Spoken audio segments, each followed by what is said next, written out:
I really enjoy reading church history. I would never call myself a church historian, but I've enjoyed reading many works that look back at the lives and the teachings of those in church history, both the good and the bad. Now, Christianity Through the Centuries by Earl Carnes has been my go to church history book and my overall favorite book to look at the grand scope of the history of the church. Well, Earl, you've had a great run, but you may be in the process of getting replaced. I am currently reading a new book called A History of Christian Theology by Gerald Bray. And so far, I like it far more than I expected. Now, this book is big, clocking in at over 1,200 pages. I initially planned to read the introduction of this book and then a couple of chapters from each of the sections, but I'm enjoying it so much, I'm going to read the whole thing.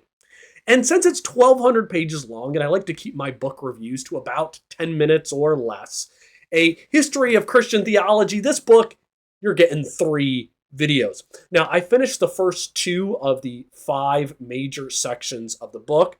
At least that's how I would have divided it up.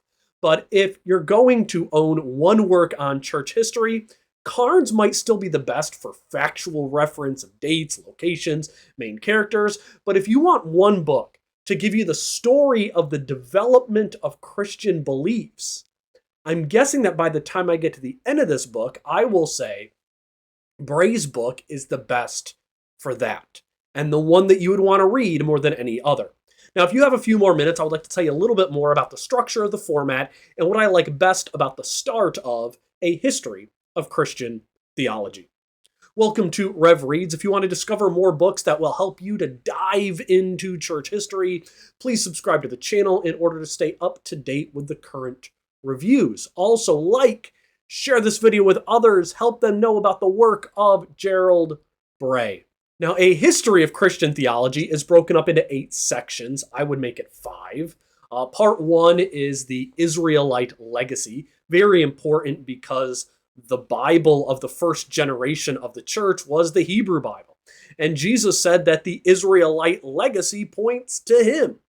The next 3 sections of the book walk us through church history under the headings of the Father, the Son, and the Holy Spirit. Now, each of those sections of the book are divided in half, with one devoted to the person of the Father, the other to the work of the Father, and so on with the other 2 members of the Trinity. Now, the final section of this book covers the Trinity, which, based on the subheadings, this appears to be more of a brief, it's probably 100 pages, overview of church history, and it is the section that takes us on the work of the Trinity from the Apostolic Fathers to today. Now, the great thing about this book is that it is not about just learning names and memorizing what took place at what council or who was influential in this political war. This book is really written as a narrative. Bray is telling the story of theology, not in a way to make it for easy reference for individual names or subject matters, although there is an extensive general index in the back of the book, but instead he's telling the story of how theology was investigated, how it advanced forwards, maybe at times took a step backwards. And this has made it for a great read. I expected this book to feel like a class assignment, but it has not felt that way at all. Bray said the purpose of this work was to make the history of theology comprehensible to the non-specialist. And I think he hit his aim perfectly in the way that the book is formatted and structured in his style of writing. I think my biggest frustration for this book, and it is probably unavoidable, is that to do what Bray is attempting to do here, give you church history that's for the specialist and non-specialist alike, the book is just too long for this. I don't know many non-specialists who would pick up a book that is a 1,200-page work on church history. And the hard part is a lot of the guys who are specialists, they're probably not going to want to read this type of book, I'm afraid to say, although for some of them it would probably do a good idea to get more of an expansive view of the larger picture of what they might be studying in detail. but I wish that more non-specialists would read this. I think there's probably one guy at my own church who might read this book. It's just, I think it's going to be a tough sell for what should be the target audience that would love it. Regardless of that, there really is much to enjoy in Bray's work. He has lines like this in the section on Israel.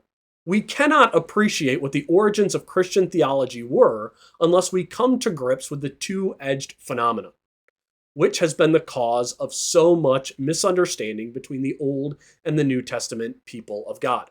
Now, the phenomenon that Bray refers to is the fact that we aren't under the law, but the law is still an inspired part of our Holy Scriptures and was even the only Holy Scriptures for the first generation of the church. And I thought Bray really walked that tightrope with skill when presenting the shared inheritance we have with the Jews.